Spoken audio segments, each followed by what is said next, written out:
Nós vamos ler os versos 7 a 14, em que Jesus emprega aqui uma parábola.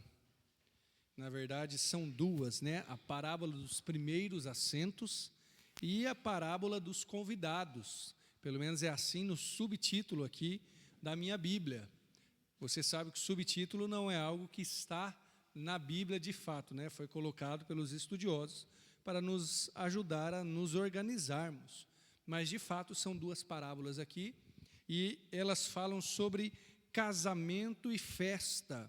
Então, são parábolas sobre festa, sobre motivo de alegria, mas é um tanto quanto estranha essas palavras de Jesus. Você vai notar, é claro que a gente se acostuma, né? Como o contexto da época de Jesus é tão anterior ao nosso, a gente acha que era normal, mas imagine Jesus falar isso para você, ou imagine o seguinte: você vai se casar, por exemplo, ou você é convidado para um casamento e você pede um conselho e alguém te aconselha o que Jesus faz aqui. Ou então você dá uma janta, pensa aí que você fez uma janta, um churrascão lá na sua casa, e aí no domingo vem o pastor e fala assim: irmão, eu vi que você fez uma janta, mas eu queria te dizer uma coisa, você convidou só amigo seu, não convida amigo não, sai pela rua aí convidando o pessoal, o povão da rua, né? É mais ou menos isso, né? Um tanto quanto parece estranho, né? O que Jesus diz, portanto, é para nos chamar a atenção a uma lição espiritual que Ele tem para nós. Não tem problema nenhum você fazer uma festa, fazer um casamento, ir a festas, tá bom? Desde que, claro, sejam corretas, problema algum, mas Jesus vai nos chamar a atenção para algo que podemos aplicar na nossa vida. O texto diz assim: e disse aos convidados uma parábola, reparando como escolhiam os primeiros assentos, dizendo: quando por alguém fores convidados às bodas, não te assentes no primeiro lugar, para que não aconteça que esteja convidado o outro mais digno do que tu, e vindo o que te convidou a ti e a ele, te diga: dá o lugar a este, e então com vergonha tenhas de tomar o último lugar. Mas quando fores convidado, vai e assenta-te no último lugar, derradeiro, né? Para que quando vier o que te convidou, te diga: amigo, assenta-te mais para cima, então terás honra diante dos que estiverem contigo à mesa. Porquanto, qualquer que a si mesmo se exaltar, será humilhado, e aquele que a si mesmo se humilhar, será exaltado. E dizia também ao que o tinha convidado: quando deres um jantar ou uma ceia, não chame os teus amigos, nem os teus irmãos, nem os teus parentes, nem os vizinhos ricos, para que não suceda que também eles te tornem a convidar, e te seja isso recompensado. Mas quando fizeres convite, chama os pobres, aleijados, mancos e cegos, e serás bem-aventurado, porque eles não têm com o que te recompensar, mas recompensado serás na ressurreição dos justos. Amém? São duas parábolas, e Jesus é muito incrível, porque ele usa as coisas do dia a dia. Claramente aqui ele está numa festa, está convidado, e ele chega para os convidados e fala assim: pessoal, vou ensinar uma coisa para vocês, não sente no primeiro lugar. Aqui a gente já aprendeu, né? O primeiro lugar aqui é difícil, né? Que é muito na frente, né? Então nós já aprendemos essa lição, não tem problema nenhum, né? Mas não se assente no primeiro lugar, por quê, irmãos? Era lugar de honra, lugar de grande honra. Aliás, em locais formais, certamente você já frequentou, já foi em alguma formatura, já foi em alguma questão assim, talvez da prefeitura, da câmara e tal.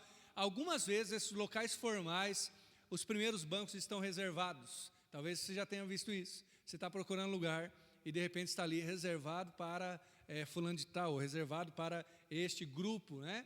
Locais de honra. E naquela circunstância, não era essa a questão. A questão é que todo lugar, primeiro, já era de honra. Então, quem sentava na frente eram os honrados, eram as pessoas que eram, vamos dizer assim, os convidados especiais da festa. Nós também temos nossas formas de honra, irmãos, que muitas vezes são diferentes. Cada cultura tem a sua forma de honra.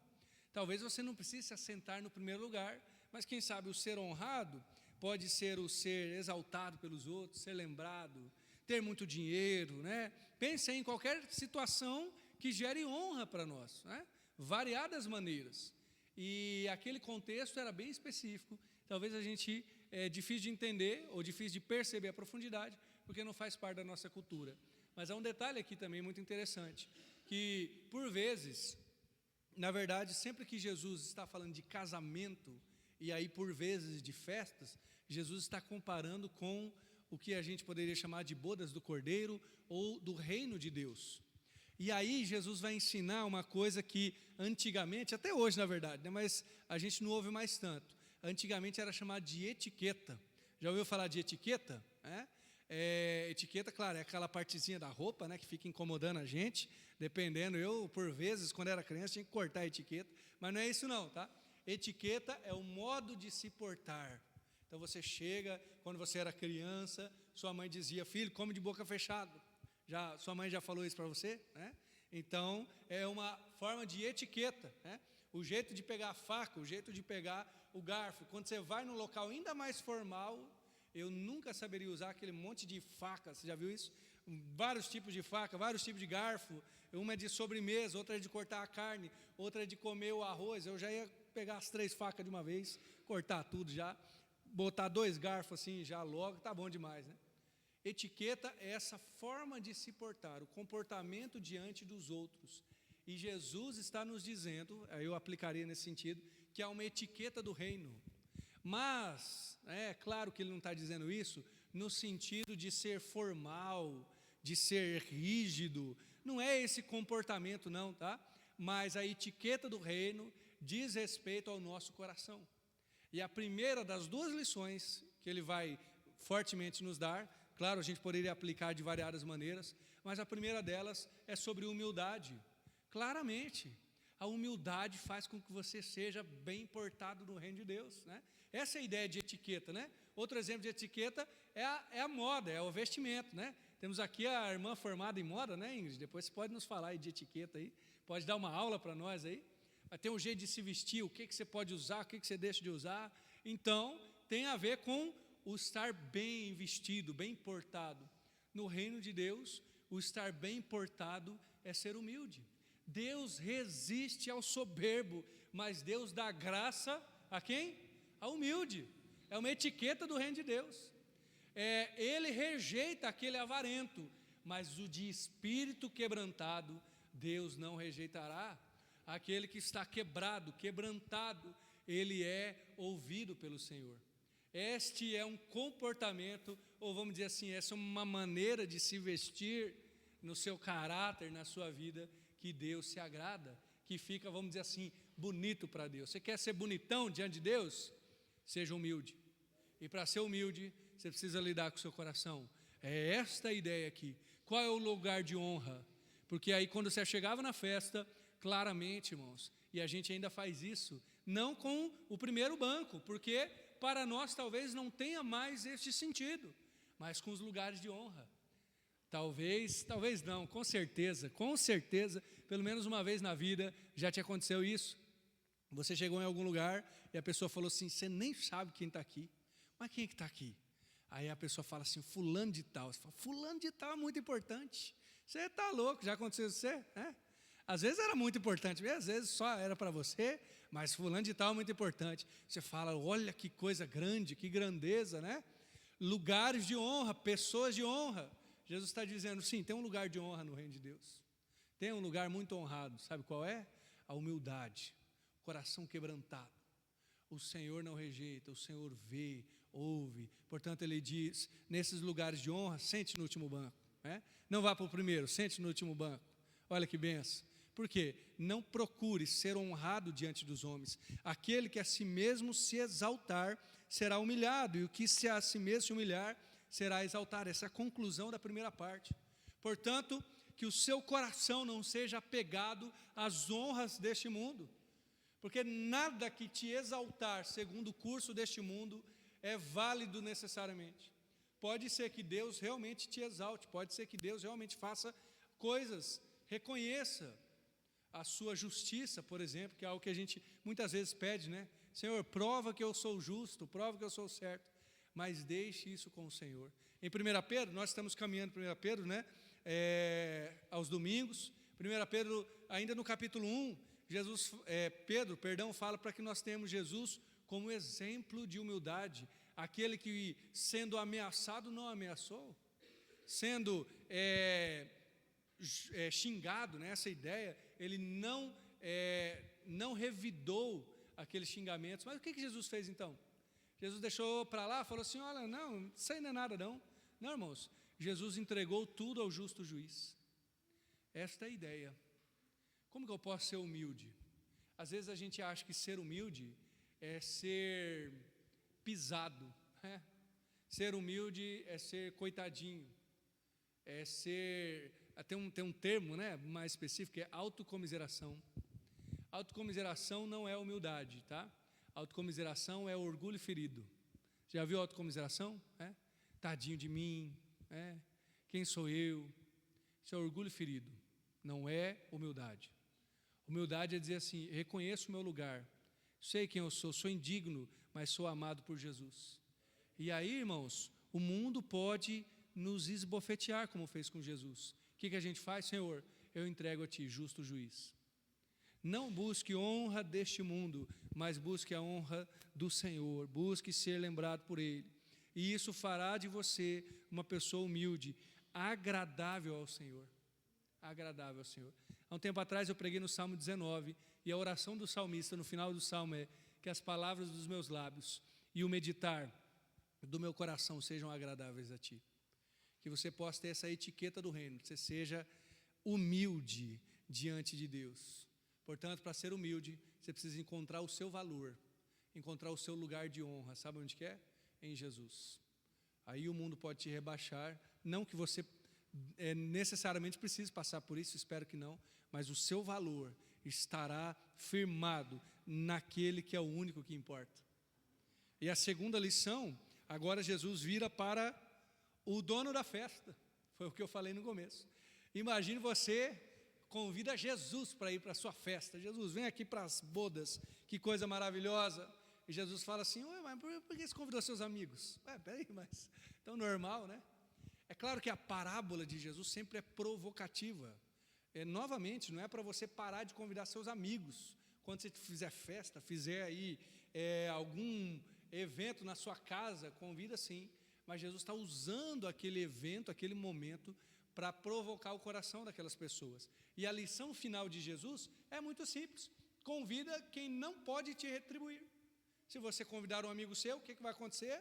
Esse seu amigo chato, vai te convidar de novo. Ele retribuiu, né? É claro, normalmente acontece isso. Você convida alguém, dali um tempo, 1 ano, 2 anos, 5 anos, né? Tem amigo que demora mesmo, mas ele vai te convidar de volta, né? Ou ele vai retribuir de alguma outra maneira, porque ele é seu amigo. Agora Jesus diz: convida o pobre, convida o aleijado, o manco, o cego, e aí você vai ser bem-aventurado por um motivo, está no último verso aqui, que é o 14, porque eles não têm com o que te recompensar. Sabe o que Jesus está ensinando? Se primeiro ele firmou a humildade, né? No lugar de honra correto, que é na presença de Jesus, ser honrado por Deus, agora ele está nos ensinando a generosidade. E a generosidade é saber que você será recompensado pelo Senhor, por Deus. Ser generoso é mais do que apenas fazer caridade, né?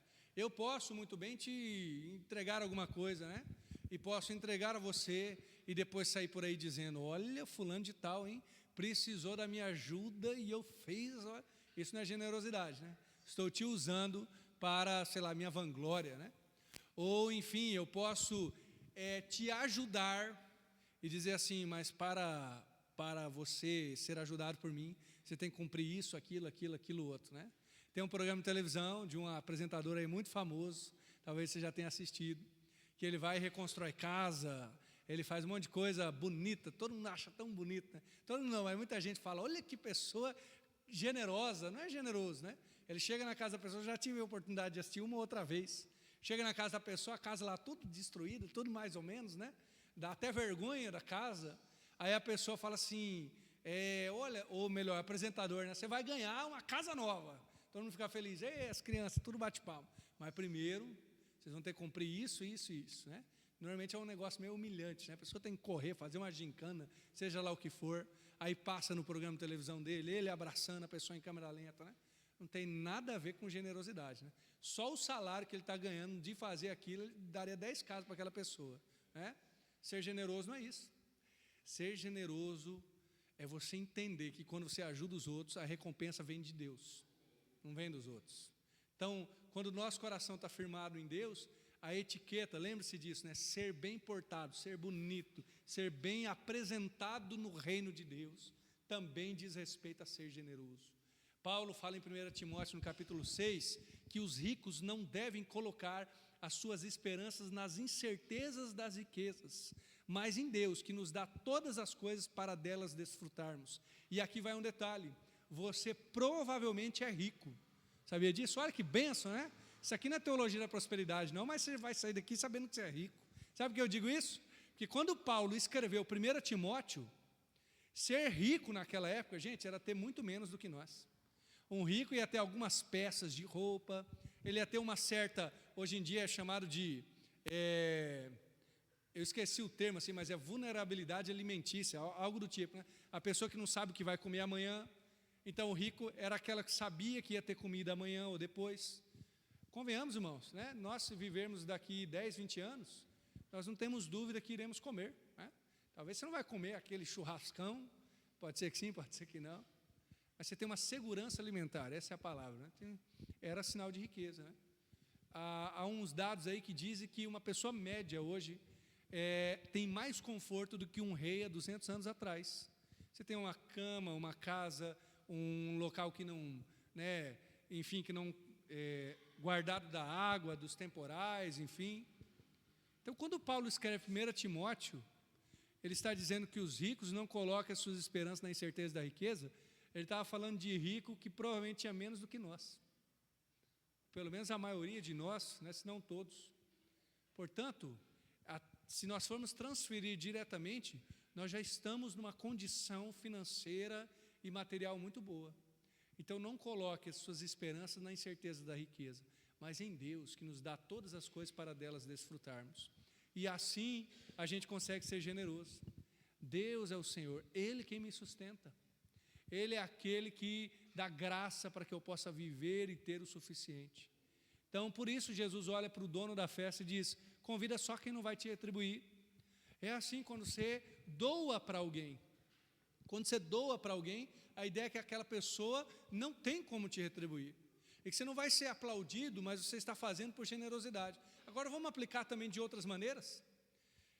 Nós podemos ser generosos, eu falei de riqueza claramente material, mas você pode ser generoso no coração. Você pode doar para quem não vai te retribuir. Você quer ver uma doação que nos é tão cara de fazer? Quando você vai perdoar alguém que a pessoa ainda não se arrependeu. Já viu isso, né? Quando se arrependeu, perdoa, né? Já falou isso, talvez? Ou, às vezes, a gente pensa assim, não, se a pessoa vier ajoelhada aqui na minha frente, e ela pedir muito perdão, eu que tenho um ótimo coração, aí sim, né, eu vou conseguir perdoá-la. Mas parece que Jesus está dizendo, seja generoso nas suas relações. Isso não quer dizer que você tem que conviver com aquele que lhe fez mal, talvez que houve algum tipo de trauma, de abuso, não é isso não. Mas dar o perdão é generosidade. É dizer, Senhor, estou fazendo não pelo outro, mas pelo que o Senhor me ensinou. Olha que coisa maravilhosa, né? Isso é ser generoso. Talvez a gente possa aplicar esse último verso. Ele não te recompensará. Ou seja, a pessoa que recebeu o perdão, a pessoa que recebeu uma oração, uma palavra de bênção, não vai retribuir para você, mas você está sendo generoso. Você está doando. Por que você está doando? Porque você tem. Porque Jesus encheu você. E aí, ao doar, é sinal de que você está transbordando.